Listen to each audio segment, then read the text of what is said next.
بسم اللہ الرحمن الرحیم۔ السلام علیکم ورحمۃ اللہ وبرکاتہ۔ قصیدہ بردہ شریف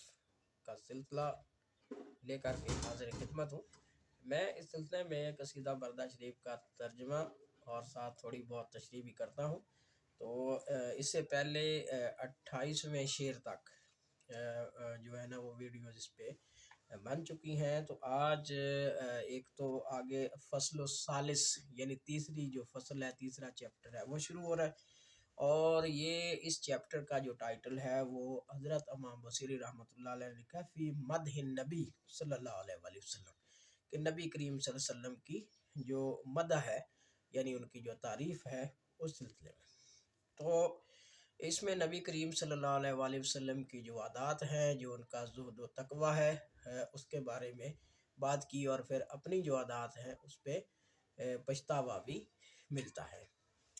تو شعر نمبر جو ہے 29، اس میں وہ آغاز کرتے ہیں اس کا، چلتے ہیں عربی کے کانٹینٹ کی جانب،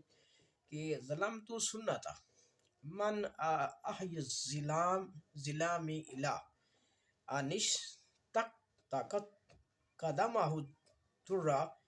من ورمی۔ یہ ایک بڑے واقعے کی طرف اشارہ ہے کہ نبی کریم صلی اللہ علیہ وسلم جب عبادت کرتے تھے تو ان کے قدموں پر ورم آ جاتا تھا، اسی طرف کہ ہائے میں نے حضور صلی اللہ علیہ وآلہ وسلم کی سنت کی اتباع نہیں کی، کہ میں نے ان جیسی عبادت کی ہی نہیں ہے۔ ان کی عبادت کا یہ عالم تھا کہ انہوں نے اندھیری رات میں اتنی عبادت کی کہ آپ کے دونوں پاؤں مبارک جو ہیں وہ متورم ہو جاتے تھے، کہ اگر میں ان کا عاشق ہوں، ان کا عقیدت مند ہوں، تو میں نے ایسی عبادت یا اتنی عبادت کیوں نہیں کی۔ نمبر 30 جو شعر ہے، وَشَدَّ مِن صَغَبٍ أَحْشَاءَهُ وَطَوَى تحت الحجارات کشہم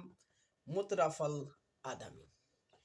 کہ وہ ذات اقدس یعنی حضور صلی اللہ علیہ وآلہ وسلم کی ذات جس نے بھوک کی شدت کے باعث اپنے پیٹ کو کسا اور اپنے نازک پیٹ پر پتھر باندھ لیے، کہ میں ایسا نہیں کر سکا کیونکہ میرا نفس بڑا بڑا ہوا تھا۔ ہم تو کھا کھا کے جو ہے نا وہ جو ہمارا پیٹ نہیں بھرتا، لیکن ہمارا جو نبی ہے جو کل کائنات کا مالک ہے، تو اس کا جو حال دیکھیں اور ہمارا حال دیکھیں، ہم کیسے جو ہے نا وہ ان کے عقیدت مند ہے کہ ہم ان کی زندگی پہ عمل ہی نہیں کرتے۔ تو شعر نمبر 31 میں وہ کہتے ہیں کہ ورا ودت الجبال الشم من ذہب النفس فاراد ایام شمامی۔ اب ان کی جو زندگی کا حال ہمارے سامنے امام بصیری صاحب نے لکھا ہے کہ سونے کے بلند پہاڑوں نے حضور صلی اللہ علیہ وآلہ وسلم کو پھسلانے کی کوشش کی کہ یہ جو چیزیں ہیں اسی میں زندگی ہے، مگر حضور صلی اللہ علیہ وآلہ وسلم نے استغنا کا مظاہرہ کیا اور ان کی التجا کی پرواہ نہیں کی، یعنی کہ مطمئن رہے ہیں جو اللہ تعالیٰ نے دیا ہے، کیونکہ دنیا داری میں بندہ پھنس جائے تو پھر اس سے جو ہے نا وہ دین چلا جاتا ہے۔ آگے شعر نمبر 32 کے اندر فرماتے ہیں وَأَقَّدَتْ زُهْدَهُ فِيهَا ضَرُورَاتُهُ إِنَّ الضَّرُورَةَ لَا تَعْدُو عَلَى الْإِسَمِ، کہ دنیا احتجاج نے نبی کریم صلی اللہ علیہ وسلم کے یہ دنیاوی جو احتجاج ہے، ضرورتیں جو ہیں نبی کریم صلی اللہ علیہ وسلم کے جو زہد و تقوی ہے کو اور زیادہ جو ہے نا وہ مضبوط کر دیا۔ یہ نہیں کہ ہم جو ہر وقت شکایتیں لگاتے ہیں میرے پاس یہ نہیں ہے، میرے پاس وہ نہیں ہے۔ نبی کریم صلی اللہ علیہ وسلم ہر چیز حاصل کر سکتے تھے، لیکن ان کا جو زہد و تقوی تھا تو اس کو اور زیادہ یہ چیزیں مضبوط کرتی تھی۔ بے شک دنیا کی جو اغراض اور حاجات عصمت نبی پر غلبہ نہیں پا سکتی، یہ تو ہم جیسے جو بندے ہیں جو دنیا دار ہیں یہ انہی پہ غلبہ پاتی ہیں، جو ان چیزوں کے پیچھے پاگل ہو جاتے ہیں، دیوانے ہو جاتے ہیں،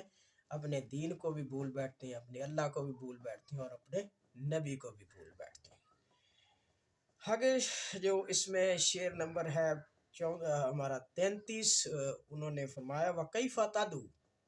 إِلَى الدُّنْيَا ضَرُورَةَ مَنْ لَوْلَا لَمْ تَخْرُجِ الدُّنْيَا مِنَ الْعَدَمِ،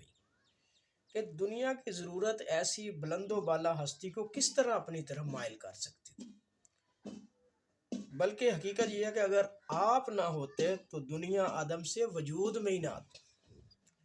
یعنی آپ کی وجہ سے یہ دنیا وجود میں آئی ہے، اور آپ کو کیا ضرورت پڑی کہ ان جو ہے چیزوں جو ان کی وجہ سے وجود میں آئی ان کے پیچھے چلیں گے۔ تو یہ جو باتیں ہیں امام بصیری رحمۃ اللہ علیہ نے، وہ ہم سب کے لیے اسی لیے بیان کی کہ اگر ہمیں اپنے نبی سے پیار ہے، نبی سے عقیدت ہے، تو ہمیں ان کے طریقے پر بھی چلنا چاہیے۔ یہ نہیں کہ دنیا دار بن کے تو ہم جو ہے نا اپنی دنیا کا بھی ستیہ ناش کر لیں اور اپنی آخرت کا بھی ستیہ ناش کر لیں۔ تو جس طرح ہمارے نبی کریم صلی اللہ علیہ وسلم نے بے نیازی دکھائی ہے دنیا کی چیزوں کی بابت، تو اس طرح ہمیں بھی بے نیازی دکھاتے ہوئے اپنے اللہ تعالیٰ کی جو ہے اس کی طرف رجوع کرنا چاہیے، اس کی عبادت کرنی چاہیے۔ اور جس طرح ہمارے نبی کریم صلی اللہ علیہ وآلہ وسلم کے پیر جو ہے وہ اللہ تعالیٰ کی عبادت میں متورم ہو جاتے تھے، تو ہمیں بھی ایسی ہی کوشش کرنی چاہیے۔ تو اللہ تبارک و تعالیٰ ہمیں ان باتوں پر عمل کرنے کی توفیق عطا فرمائے۔ Thank you so much for listen and watch the video. Please subscribe my channel. If you like it, comment on it for my improvement and share with your friends as well.